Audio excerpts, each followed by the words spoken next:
اور اب ان کی اس بزنس کی ترقی دیکھنے کے لائق تھی۔ یہ سب اس کی کام سے محبت اور محنت کی وجہ سے ہوا تھا۔ اب اس نے فیکٹری کی کچھ ریکنسٹرکشن بھی کروائی تھی، اپنے لیے نئے آفس بھی بنوایا۔ فیکٹری کی بلڈنگ اندر سے باہر سے ایسی تھی کہ کام کرنے والے کو کام کرنے کا مزہ آ جاتا۔ ان 2 سالوں میں اس کی فیملی اپر مڈل کلاس سے ایلیٹ کلاس میں منتقل ہونا صرف ہاضم کی کمال صلاحیتوں کا استعمال کا نتیجہ تھا۔ ہاضم کھانا کھانا شروع کر چکا تھا، شاید اسے ماحول کا سکون گوارا نہیں تھا، اس لیے عائلہ کے ساتھ ہم کلام ہوا۔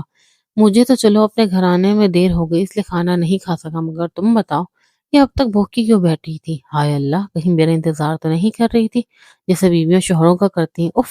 ہاضم نے شرمانے کی بہت بری پلس بھونڈی ایکٹنگ کرتے ہوئے کہا۔ عائلہ کو اس کی آخری بات سن کر ایک دم کھانسی آئی، غالباً نوالا اس کے گلے میں اٹک گیا تھا۔ اس کی آنکھیں سرخ ہو گئی تھی۔ اس نے پانی کی گلاس کی طرف ہاتھ بڑھایا تو ہاضم نے جلدی سے اس سے پہلے ہی گلاس پکڑ لیا۔ اب عائلہ کو شدید غصہ آ رہا تھا، اس کا چہرہ غصے میں لال ٹماٹر ہو گیا۔ ہاضم یہ سب بڑے مزے لے کر دیکھ رہا تھا۔ ہاضم مجھے پانی دو، وہ کھانسی کی وجہ سے بس اتنا ہی کہہ پائی۔ اس کی آواز بھی مشکل پھنس کر نکل رہی تھی، جبکہ ہاضم یہ سوچے سمجھے بغیر کہ اس کی اس حرکت کا انجام کس قدر سنگین ہو سکتا ہے، اپنے ضد پر آ رہا اور ہر گلاس اس کے حوالے نہ کیا۔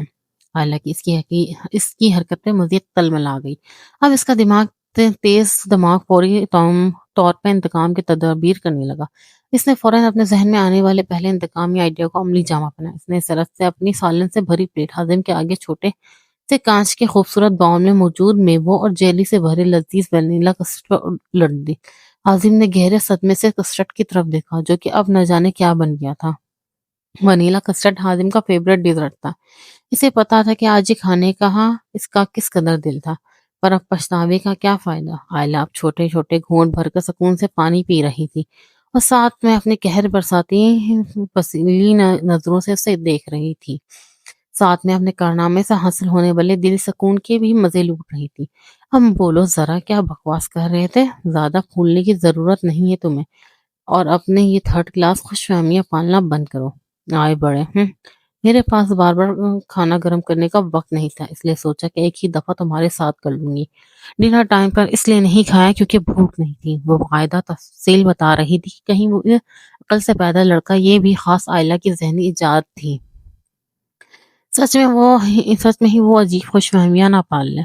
یہ کہہ کر وہ رکی نہیں، بلکہ آئیے نمبر 2 پر عمل کرتے ہوئے گلاس میں پانی بھر کر زور سے ہاضم کے منہ پر پھینکا اور اپنے روم کی طرف بھاگ گئی، جبکہ ہاضم بے بسی اور غصے کی تصویر بنے ہکا بکا اسے جاتا دیکھ رہا تھا۔ اور اب ایک اور نقصان جو اس کے حصے میں آیا تھا وہ یہ تھا کہ اسے خود ہی برتن سمیٹنے پڑے، اور کچن سے باہر نکلا تھا کہ اسے امی آتی دکھائی دی، جو غالباً ہاتھ میں خالی جگ لیے پانی کے لیے کچن کی طرف آ رہی تھی۔ اس نے رک کر ان سے سلام دعا کی اور سب جلدی جگانے کا بول کر بھاگ گیا کہ کہیں اس سے اس کے اوپر کی طرف سے گیلی ٹی شرٹ دیکھ کر کوئی سوال ہی نہ پوچھ لے۔ اب عائلہ اور ہاضم ساتھ ہوں اور آپس میں چونچے نہ لڑائیں، ایسا تو ہو ہی نہیں سکتا۔ عائلہ نے سانگ پلے کیا کیونکہ اسے سانگ سنے بغیر ٹریولنگ میں مزہ نہیں آتا، اور یہاں ہاضم ویسے تو چلو کبھی کبھار سن بھی لیتا ہوگا، لیکن عائلہ کے ساتھ ہونے پر اسے سانگز زہر لگتے تھے، کیونکہ عائلہ کو جو پسند تھا وہ بھی حد سے زیادہ۔ عائلہ نے جیسے سانگ پلے کیا، ہاضم نے ویسے ہی آف کر دیا۔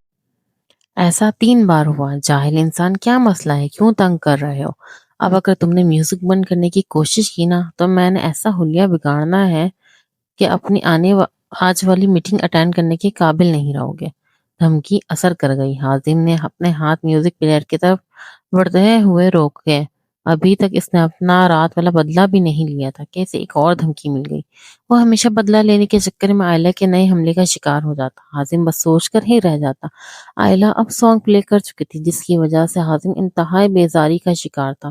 سانگ کے لیرکس کچھ ہی ہوتے ہیں: تو سفر میرا، تو ہی منزل تیری، تیرے بغیر گزارا اے دل ہے مشکل، تو ہی میرا خدا، تو ہی میری دعا میں شامل، تیرے بنا گزارا اے دل ہے مشکل، مجھے آزماتی ہے تیری کمی، میری ہر کمی کو ہے تو لازمی، جنوں ہے میرا بنوں میں تیرے قابل، تیرے بنا گزارا اے دل ہے مشکل، یہ روح بھی میری، یہ جسم بھی میرا، اتنا نہیں میرا جتنا ہے ہوا تیرا، تجھ سے ملا ہے انعام ہے میرا، میرا آسمان ڈھونڈے تیری زمین، میری ہر کمی کو ہے تو لازمی۔ گانے کے بول دونوں پر اپنا اثر مثبت کر رہے تھے۔ کار میں حاتم کی کلون کی مہک اور خشکی نے موسم کے ایک خوبصورت سکار کے اندرونی ماحول کو سحر انگیز کر دیا تھا۔ اس سے ماحول میں افسو اور سحر پیدا ہو گیا تھا۔ دونوں کے دل کی دھڑکنوں کا ارتعاش مزید بڑھتا اور دونوں کسی نئی سفر پر یا یوں کہیے محبت کے سفر پر گامزن ہوتے۔ حازم نے بے ساختہ چہرے پہ جلانے والی مسکراہٹ ستائے اپنے منہ سے یہ بس بکواس پھوڑی۔ اوہو عائلہ میڈم، کیا سانگ سلیکشن ہے آپ کی! آپ مجھے بتا دیتی کہ آپ مجھ سے اتنا خوبصورت اظہار محبت کرنا چاہتی ہیں، میں کبھی مداخلت نہ کرتا۔ عائلہ کا منہ کھلا کا کھلا رہ گیا۔ اس نے فوراً سے پہلے گانا بند کیا۔ اوئے حاتم کے بچے، دماغ تو سیٹ ہے تمہارا؟ یہ کیا کل سے بہکی بہکی باتیں کر رہے ہو؟ آنے دو ماما بابا اور فرحان بھائی کو، عمرے سے تمہاری تو اچھی خاصی کلاس لگوانی پڑے گی۔ عائلہ کی ساری فیملی عمرے پہ گئی تھی۔ عائلہ اپنے ایگزامز کی وجہ سے نہیں کی، اس کی فیملی کو گئے 18 دن ہو چکے تھے اور اس کے ایگزام بھی ختم ہو چکے تھے۔ روزانہ اسے اس کی فرینڈ ماہرہ پک کرنے آتی تھی، لیکن آج ماہرہ کسی کام کی وجہ سے یونیورسٹی نہیں جا رہی تھی۔ سو عائلہ نے ندا چاچی یعنی حازم کی امی کو بتا دیا تھا، اس لیے اسے حازم کے ساتھ آنا پڑا اور اب اس بددماغ کی الٹی سیدھی باتوں کو برداشت کرنا پڑ رہا تھا۔ ایک لمحے کو اس نے سوچا کہ اس سے اچھا تھا کہ میں میٹرو بس میں چلی جاتی، مگر اب افسوس کا کیا فائدہ۔ سلسلہ کلام وہیں سے جوڑا گیا جہاں عائلہ نے توڑا تھا۔ کیا کہہ رہی ہو تم؟ میرے کلاس لگواؤ گے؟ دھیان سے رہنا، کہیں تمہاری اپنی کلاس نہ لگ جائے اور کچھ ان ایکسپیکٹڈ ٹریجڈی نہ ہو جائے تمہارے ساتھ۔ حازم نے معنی خیز لہجے میں ایک نرم مسکراہٹ عائلہ کی طرف اچھالتے ہوئے کہا۔ عائلہ کا اس کی ان الٹی سیدھی باتوں پہ حیران ہونا جائز تھا، کیونکہ حاتم صاحب خود ہی اپنی کئی باتوں پہ حیرت زدہ تھے۔ اوہ، تو تم اب مجھے دھمکی دو گے؟ عائلہ نے طنزیہ لہجے میں پوچھا۔ عائلہ میڈم، میں آپ کو دھمکی دوں گا نہیں بلکہ دے چکا ہوں۔ حازم نے عائلہ کی پریشان ہوتی شکل سے محفوظ ہوتے ہوئے کہا۔ اب واقعی عائلہ کو تشویش ہو رہی تھی کہ نہ جانے وہ کیا کرنے والا ہے۔ اچھا یہ سب چھوڑو، بس مجھے بتاؤ کہ تمہیں کیسے پتا چلا کہ آج میری میٹنگ ہے؟ اس نے سادہ لہجے میں پوچھا۔ وہ تم جس طرح ڈریس اپ ہوئے ہو ایسے خاص موقع یا میٹنگ وغیرہ میں ہی ہوتے ہیں؟ عائلہ نے گڑبڑا کر جلدی میں جواب دیا۔ حاتم کے چہرے پہ شرارتی مسکراہٹ دوڑ گئی۔ اوہو، تم مجھے اتنا آبزرو کرتی ہو؟ ہائے اللہ، میں اتنا امپورٹنٹ ہوں تمہارے لیے؟ اس نے بڑے مزے لے کر کہا۔ اسے اپنے سب حساب برابر ہوتے ہوئے نظر آئے۔ عائلہ کی بند ہوتی بولتی نے اس کے اندر ایک خوشی پھیلا دی۔ ویسے تو وہ کچھ نہیں کہنا چاہ رہی تھی، یا یوں کہہ لے کہ اس سے پہلے وہ کچھ کہتے ہی یونیورسٹی کا گیٹ سامنے تھا۔ وہ جلدی سے اتر کر گیٹ کی طرف بڑھ گئی۔ حازم بھی اپنی میٹنگ اٹینڈ کرنے کے لیے آگے بڑھ گیا، ساتھ ہی ساتھ عائلہ سے سارے بدلے لینے کے لیے ایک اعلیٰ قسم کی آئیڈیا پر غور و فکر بھی کر رہا تھا۔ آخر کو عائلہ کی بولتی بند کروانے کی زبردست ٹیکنیک پلس ٹرک اس کے ہاتھ میں آئی تھی۔ اس کو تو آئیڈیا پہ ہی مزہ آ رہا تھا، اب اسے تایا تائی کے آنے کا انتظار تھا۔ آج وہ جلدی گھر آ گیا تھا، آخر کار اپنے آئیڈیا پر عمل بھی تو کرنا تھا، اور وہ وانا کھانے کے پہلے تو اپنے روم میں ریسٹ کرنے کی نیت سے بیڈ پہ لیٹ گیا اور کچھ دیر کیلولا کرنے کی غرض سے آنکھیں بند کے لیٹا رہا تو عائلہ کا چہرہ اس کی آنکھوں کے سامنے آ گیا۔ اب وہ آگے کا لاہے عمل تیار کرتا رہا۔ سب سے پہلے تو اسے اپنے والدین کو راضی کرنا تھا، اس کے بعد تایا تائی کی رضامندی حاصل کرنی ہوگی۔ عائلہ کو پتہ چلے گا تو وہ انکار کے لیے خوب ہنگامے اور ایموشنل بلیک میلنگ کا سہارا لے گی، اور ہو سکتا ہے اس کا انکار تسلیم کر لیا جائے، لیکن اس کے انکار کے خلاف مجھے میری جگری یار فرحان اور جویریہ آپی کے ساتھ مل کر ٹیم بنانی ہوگی۔ جویریہ عائلہ کی بڑی بہن، جس کی 1 سال پہلے شادی انہی کی کالونی میں رہنے والے ایک آنر کے ریسٹورینٹ سے ہوئی تھی۔ وہ تیزی سے خیالی پلاو بنانے میں مگن تھا۔ ایک اور سوچ جو اس کے ذہن میں آئی وہ یہ تھی کہ جلدی سے زبردستی کا نکاح کر کے اس کو خوب تنگ کروں گا اور اپنے سارے بدلے لوں گا، پھر بیچاری میرا کچھ نہیں بگاڑ سکے گی۔ یہ سوچتے ہوئے اس کی آنکھ لگ گئی اور حازم صاحب خواب خروش کے مزے لوٹنے لگے۔